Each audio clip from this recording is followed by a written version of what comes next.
if you join us for the Pledge of Allegiance, and remain standing for a moment of silence for Jenny Burns, who is Administrative Assistant at the Highway Department, Gary Young, who was a former police officer in Abington, and Mary Helen Woods, who is substitute school nurse and nurse at Votech. I pledge allegiance to the flag of the United States of America and to the republic for which it stands, one nation, under God, indivisible, with liberty and justice for all.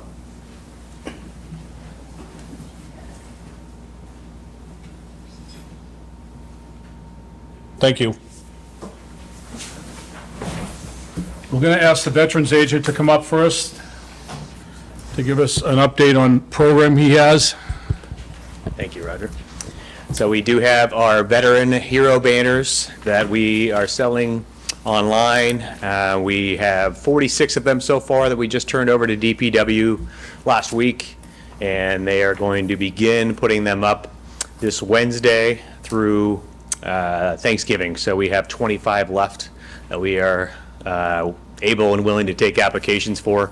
Any beyond that 25, we'll be scheduling to put them up in November of 2027. And then can't forget about Abington Veterans celebration this Wednesday at the Council on Aging. This is my favorite event of the entire year. We get to honor our veterans. We have a 40-table resource fair. We have South Shore Technical coming in to cook an amazing meal for our veterans. We have tons of raffle prizes that we're giving away. We have student readings from the middle school students. There's just so much love and support from this community that just to show how much we are there for our veterans. If you can make it, it's on this Wednesday, November 12th, the day after Veterans Day, at 10:30 to 12:30 at the Council on Aging. Great. Can you just tell people how they can get information on the American Hero banners, the Abington Hero banners, I mean? So the Abington Hero banners, we have an application on our website, the Veteran Services page on our website. We also have applications right here at Town Hall on the second floor outside of our office. They are $300 for the banner, and then we have these beautiful keepsake banners with 2 grommet holes on top for an extra $50 if you'd like to purchase one as well. Great. Thank you, Adam. Thank you very much for your time. We're going to jump around on the agenda tonight. We have 3 hearings, and 4 hearings actually, and I want to try to get some of the people out of here that are quick hearings so they don't have to sit all night. First thing, we have request for a transfer of the submarine galley common vic license, 74 Brockton Avenue, from Robert Wing to Nathan Wing. All the paperwork's in order. I'll accept a motion to approve. I make a motion? I'll second. All those in favor? Aye. Aye. Motion approved. Next, request for appointment to the Abington Cultural Council. Ian Smith. Is Ian here? Nope. All the better. Motion to approve, Ian. I'll make the motion to approve, Ian. Second. Second? All those in favor? Aye. Aye. Motion is unanimous. Third, approval of the October 27th minutes. Motion to approve. I'll make the motion to approve the minutes from October 27th. A second? Suzanne will second it. All those in favor? Aye. Unanimous. First hearing of the night is 5 o'clock, classification hearing. Yes, There you are. I am. Good evening, my name is Yolanta, and I will be doing the fiscal year 2026 classification presentation. So why are we here? The purpose of tonight's hearing is to determine the tax policy for the current fiscal year 26. Proposed future budgetary expenses and the potential for future developments, growth, are not relevant in determining whether the tax rate for this fiscal year is a single or split rate. A split rate will not increase or decrease revenue for the town. It only shifts the tax burden.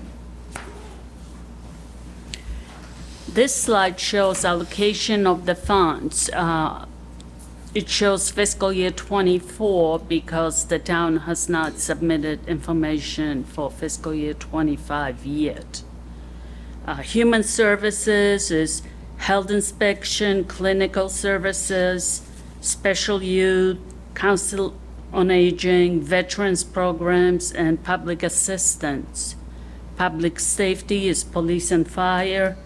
Other expenses are federal aid or county charges that Abington must pay.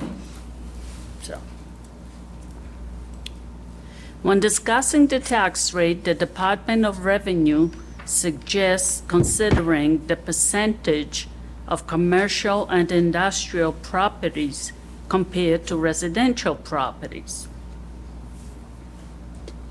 Here are the class percentages. The Board of Selectmen hold a hearing each year to determine if the levy gets divided through a single tax rate or if the tax burden gets shifted between the classes. And here are the current class percentages.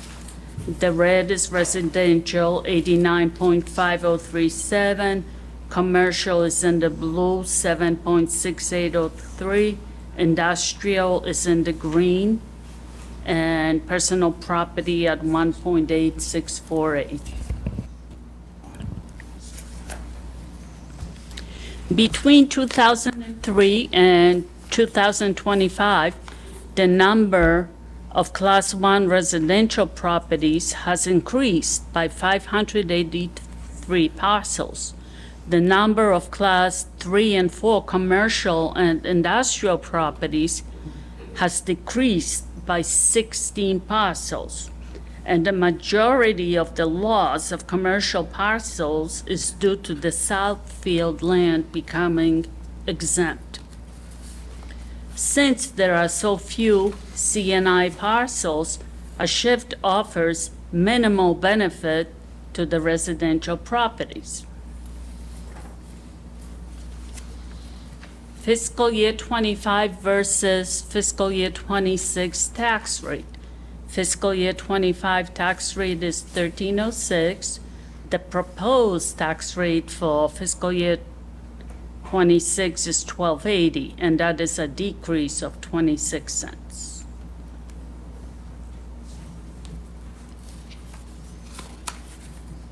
Will an increased tax burden on CNI significantly lower the residential tax burden? Here are the averages. The current value of the average single-family home is $588.99. This is an average increase of $12,803.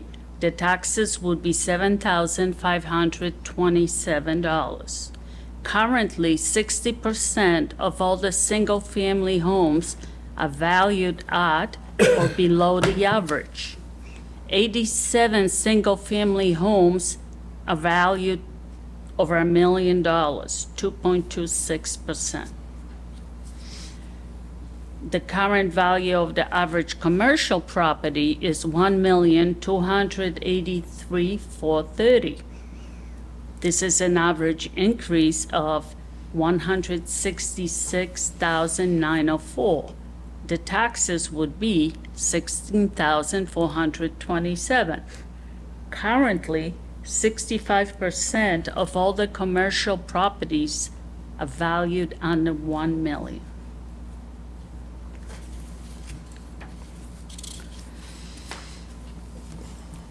Six out of the 10 highest valuations are apartment complexes in Abington, and they are taxed at the residential rate.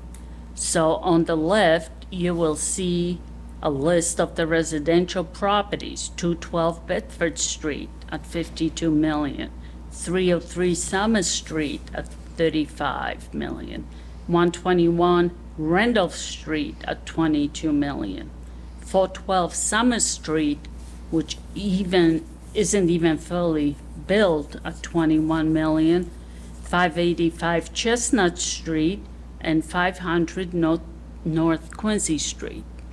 And to the right are the commercial properties. We have Cape Cod Lumber, we have Walmart, we have Lowe's, and we have Target. This is the impact of the shifts. As you can see, the highest shift would result in commercial paying 50% more in taxes, while the residential parcels would only save less than 6%. So that's the bottom line where it says 1.50.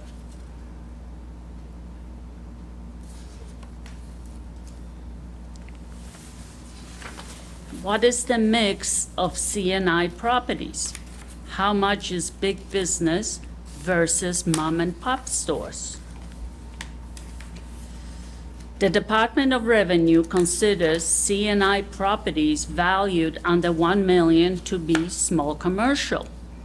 Currently, 65% of the C&I properties in Abington are valued under $1 million.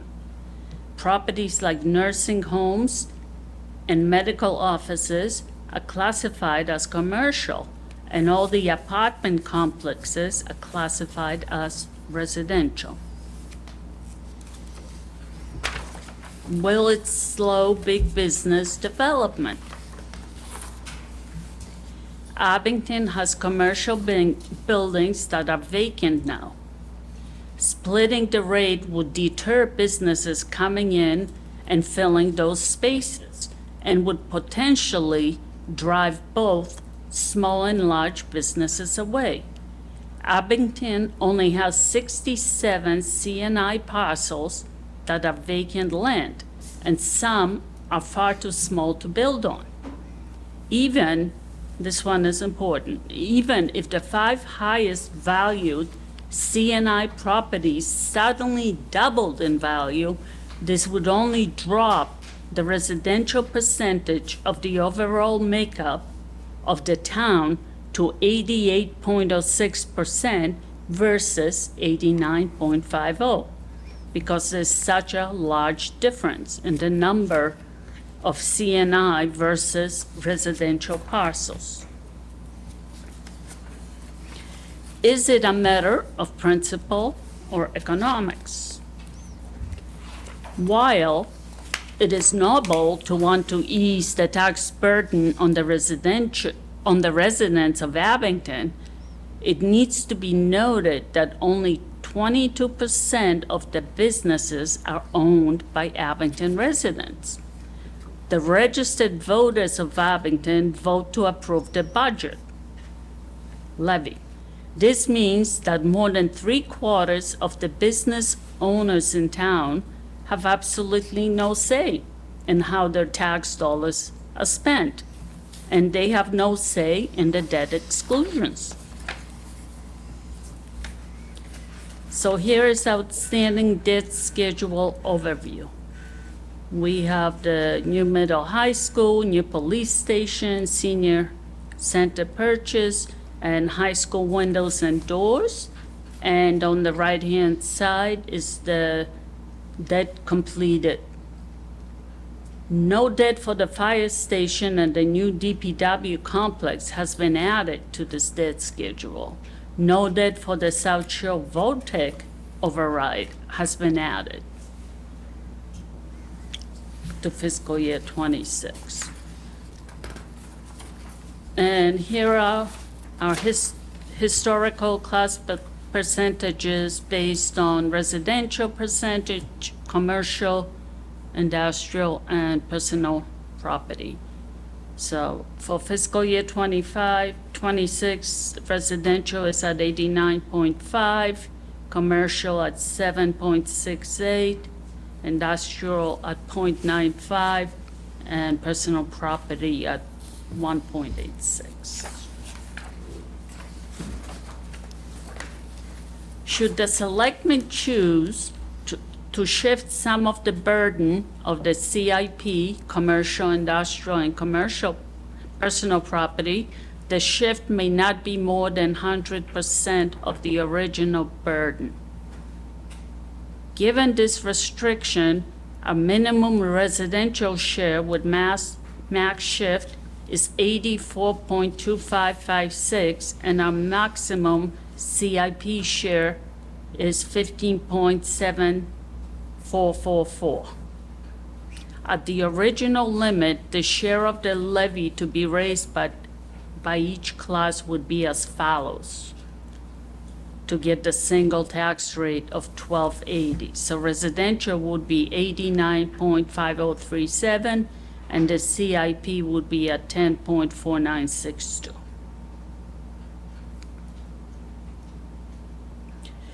What about Proposition 2.5? Proposition 2.5 indicates that the overall total taxes for the town cannot increase more than 2.5% in a given year. But if the town has outstanding debt, the overall tax can and will go higher than 2.5%. Proposition 2.5 does not limit how much a single property's taxes can change. And here's some final bits of information. When determining values, we are governed by Department of Revenue regulations. We must analyze qualified sales from the last full calendar year and adjust accordingly. So for fiscal year 26 values, we must use sales from calendar year 24. Property values get adjusted after the sales analysis each year. Property values are submitted to and certified by the Department of Revenue each year. Property values may change as a result of building permit visits, sales inspections, and/or random selection. The Department of Revenue requires us to try to visit every property at least in a 9-year period, once in a 9-year period. Is there any kind of tax relief? Yes, there is. There are multiple real estate exemptions that exist. We have disabled veterans, 10% or higher disability. We have widows, people over 70, blind people. They could potentially receive an exemption on their taxes, but there are guidelines for each type of exemption. We have a brochure on our website listing the eligibility criteria. There are two other options. The small commercial exemption, which would offer a minuscule decrease to potentially 35 small commercial properties. The residential exemption, qualifying residential properties would get a reduction, but non-eligible residential properties would get an increase.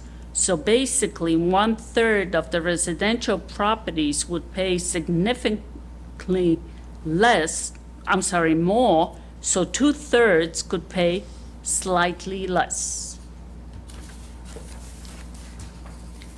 What do other towns do like Abington?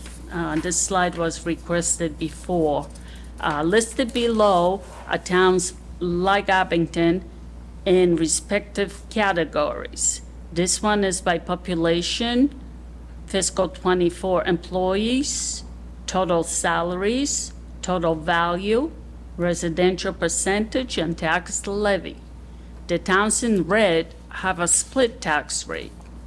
The blue rows have less than Abington, and the white rows have more or slightly more than Abington. So I'll give you a chance to take a look. So.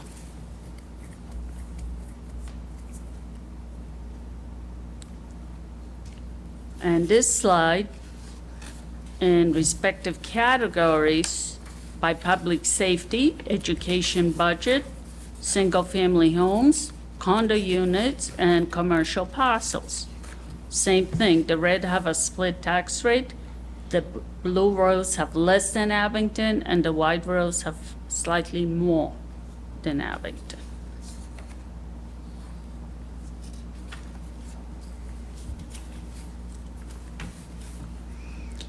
So in closing, the Board of Assessors at the last meeting voted to recommend that the selectmen adopt a single tax rate and to not adopt a residential or small commercial exemption. Thank you. Your presentation's excellent as always. Great job. Thank you. Is there anybody out in the crowd that would like to say anything on this topic? Well, the recommendation of the Board of Assessors is keep it as a single tax rate. My understanding from my time involved is that if the town doesn't have at least 20 or 25% commercial, that it should stay a single rate. So I'll entertain a motion as the board sees fit. I make a motion to leave the tax rate as single. Motion made, is there a second? I'll second. All those in favor? Aye. Aye, vote is unanimous. Thank you. so much. Thank you for your Night. work. Thank you. Next on our agenda is the continued hearing for commercial garage license, Tech Motive, 761 Bedford Street. Keith Stone, manager. Still gonna be me. Yeah, we know, We remember. we know there's no Keith Stone. No, He's kidding. actually here now. Yeah, I but see him back He's just there. the local manager. We're gonna stick with me for now. So I just want to recap. We needed a plot plan, a detailed plot plan, which is why we continued the hearing. The building inspector came up before the meeting and dropped it off, so if anyone wanted to take a look, it's right there on the table. He's happy. He said there's just a couple things, a door, or he is all for, he's all set with you guys. Perfect. Yeah, we're just gonna install one Right. more exit door. That will happen the 17th to the 20th because I had to special order this, and then I'll call him in to come and do a final inspection on it. Okay, great. Anything you want to add since last time we met? Unless Before- you need me to add something No, else. you are very smart. Is there anybody here that wants to speak on this? Nope. I'll accept a motion to approve the transfer. Beautiful. I make a motion to approve the transfer. You, Second. Paul will second it. All those in favor? Aye. Unanimous vote. Congratulations. Thank Thank you for me. Welcome to town. Thank you. Did you guys need this stuff? Just for proof of the sending out? Give it to Nancy. Perfect. Thanks so much. Thank you. Request by Mass Electric, DBA National Grid, and Verizon New England, Inc. for a poll location hearing on Chestnut Street. Anybody here from Grid or Verizon? Is anybody here about that on Chestnut Street? Well, we're nothing to say, and we would like to see what's going on. Perfect. Okay, let me open this. We have Select Board will hold a public hearing on Monday, November 10th, 5:05 in the Town Hall Cotter Hearing Room, 500 Glen Oaks Way, for a request by Massachusetts Electric, DBA National Grid, and Verizon New England to install 2 JO poles, remove 4 JO poles, relocate 3 JO poles on Chestnut Street beginning at a point approximately 530 feet west of the center line of the intersection of Jeffrey A. Phipps Way and Chestnut Street, and continuing approximately 580 feet in a west direction. Replacement of pole 12 Chestnut Street, installation of new pole 12-50, pole 15-50 on Chestnut Street, relocation, replacement pole 13, pole 15, pole 16 on Chestnut Street. So, we have a map. Do you want to see the map? No, please come right up. Oops, sorry. That's okay. Thank you.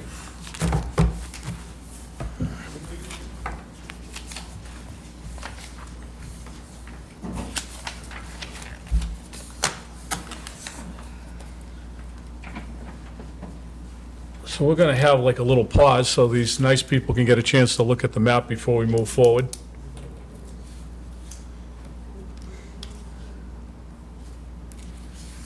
While they're looking, I just want to remind everybody that we have an election for the open seat on the Board of Selectmen this Saturday, November 15th, from 8 a.m. to 4 p.m. Hopefully the weather will be sunny, 75. Somewhere.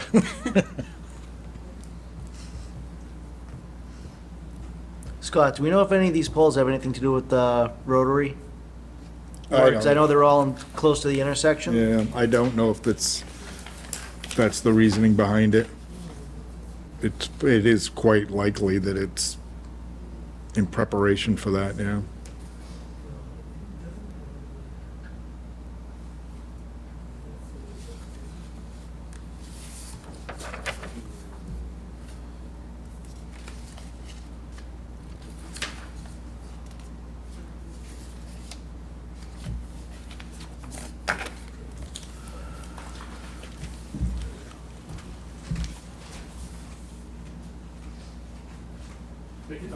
This is the new location or the old location? Let me see.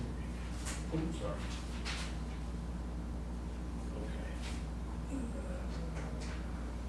These are, Okay, and where the,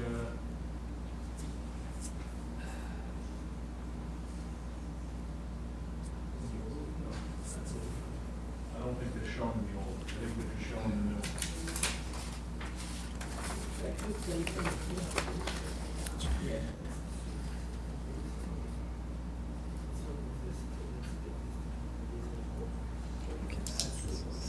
They make it look so easy, these properties. That's the story. You're right, That's the story. Like, so Woodsdale be back here, here's the road. right. Yep, That's probably because of Gregory. yeah. But I'd be surprised they leave this one. 'Cause Well, they'll be they put a new taking one in that. there. Yeah, I'm surprised they're gonna. So they're put just it showing, in these are property lines, so it's probably, it's not that. like it seems. So for those at home wondering what's going on, we're just taking a moment to review some plans for the request by Mass Electric and National Grid Verizon for some new pole locations on Chestnut Street. You guys, are you guys all set? You sure? Okay, you can keep all that. Motion to approve? I'll make a motion to approve the poll locations. Second? Second? All those in favor? Aye. Vote is unanimous. Next on the agenda is a request to transfer a Class 2 license from Mass Auto World, Inc., 1420 Bedford Street, to High Motors, Sid Hussain, manager, 1420 Bedford Street. Anybody here? Oh, come on up.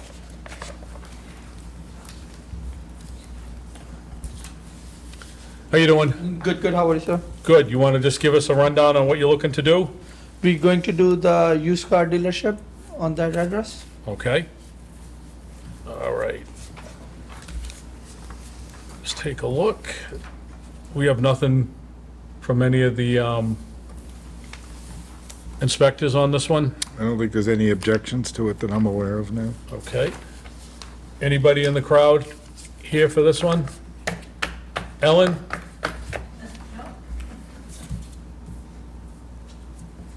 Anything from the board? Looks pretty straightforward to me.